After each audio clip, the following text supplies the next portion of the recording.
J'aimerais parler avec vous aujourd'hui d'un argument dont on a tendance un petit peu à mettre de côté, et pourtant il est essentiel dans notre avancée. Ce sont les peurs.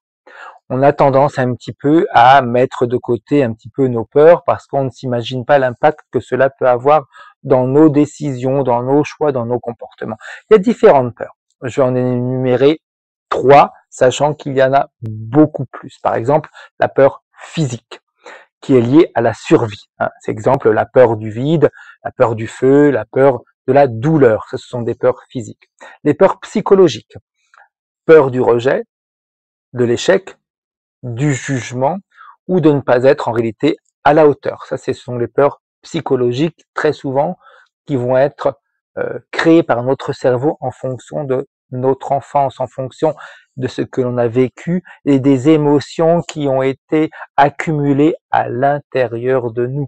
Par exemple, la peur du rejet peut être liée à un rejet qu'on a ressenti quand on était enfant et dans notre cerveau, cette émotion forte et douloureuse, elle a été enregistrée également dans notre corps physique et notre cerveau va utiliser cette peur pour nous pousser à avoir des comportements, pour étouffer cette peur qui ne seront pas forcément les meilleurs pour nous. Peur existentielle exactement, peur de la mort, de l'inconnu, ou alors peur bien, de perdre le contrôle ou le sens de ce que l'on fait. Donc on a vu ces 3 différentes formes de peur, physique, psychologique, existentielle. Comment est-ce que ces peurs-là influencent nos comportements? C'est assez intéressant de pouvoir se rendre compte comment ces comportements, comment ces peurs vont influencer nos comportements. L'évitement, par exemple.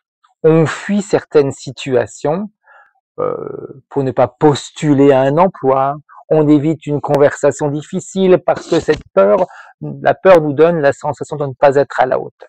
Donc on va éviter de postuler pour un emploi, on a peur que cet emploi soit trop compliqué pour nous, on ne reconnaît pas nos qualités, nos capacités. Mais ça va au-delà de ça. C'est parce que j'ai peur de me retrouver ou de ressentir ce que j'ai déjà ressenti quand j'étais enfant. Le contrôle. On tente de tout maîtriser pour ne pas être surpris ou blessé. Les personnes, vous savez, qui veulent toujours tout anticiper, qui veulent tout gérer, qui ont la sensation qu'en faisant comme ça, elles vont pouvoir éviter les difficultés. Ça, ce sont des peurs également qui les font agir de cette manière-là. Procrastination. Très souvent, la procrastination, on s'imagine que ça dépend de nous, que c'est un comportement parce que, entre parenthèses, on peut être feignant ou autre. Non. Très souvent, la procrastination, elle est motivée par une peur. On remet à plus tard ce qui nous confronte à l'échec ou au jugement. On a peur de l'échec, on a peur du jugement de l'autre, donc on va procrastiner, on le fera plus tard. Toujours la peur qui va nous obliger à avoir ce type de comportement. L'hypervigilance, par exemple, toujours sur le qui-vive, anticipant le pire. L'hypervigilance et le contrôle, c'est un petit peu la même chose, mais elles ont quelques petits aspects différents. Le contrôle, je contrôle, je veux maîtriser la situation. L'hypervigilance, c'est-à-dire que je vais regarder à 360 degrés tout ce qui se passe autour de moi sans jamais pouvoir vivre l'instant présent. Alors, l'impact sur la vie quotidienne, en réalité, quel impact tout ça a sur notre vie quotidienne? L'impact sur les relations. On a peur de l'abandon ou du rejet, qui nous mènera à des comportements de dépendance ou de fermeture. Sur le travail, par exemple, on a peur de l'échec, ce qu'on a vu tout à l'heure, et ça peut nous empêcher de prendre des risques ou d'exprimer nos idées. Santé mentale, anxiété, stress chronique, voire des dépressions aussi, qui peuvent découler de nos peurs non reconnues, parce qu'on ne reconnaît pas nos peurs. On ne sait pas, on peut dire, tiens, je suis déprimé, mais la dépression peut être liée à une peur, peur de l'échec. Donc on a peur de se lancer, et comme je me lance pas, j'avance pas dans ma vie. Le fait de pas avancer va créer des peurs en moi parce que je me rends compte que je n'évolue pas.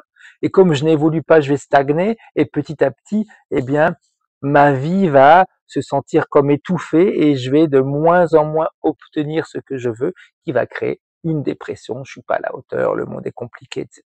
Donc vous voyez l'impact que les peurs peuvent avoir sur notre quotidien et c'est vraiment important.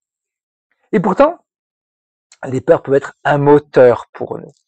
Elle nous pousse à nous dépasser, à nous protéger, à évoluer. Elle révèle très souvent, eh bien, ce qui compte pour nous, ce que nous craignons de perdre, et souvent ce que nous aimons le plus. Et c'est ça qui est important. Donc, utiliser notre savoir et le fait de pouvoir analyser la situation va nous permettre de comprendre à quoi servent nos peurs et surtout ce qu'elles sont en train de nous cacher. Et quand on a découvert ce qu'elles nous cachent, on sait après sur quoi on doit travailler. Rappelez-vous à vous abonner pour avoir la suite des vidéos où là je vais vous mettre suite à ça une méditation guidée qui dure à peu près 4-5 minutes. Hein.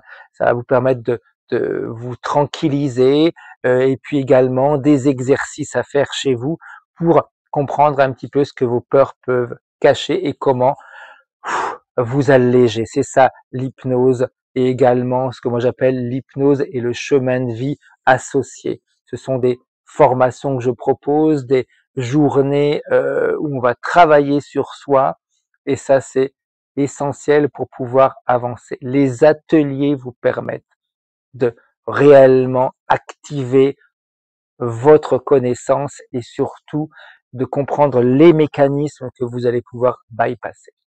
À bientôt.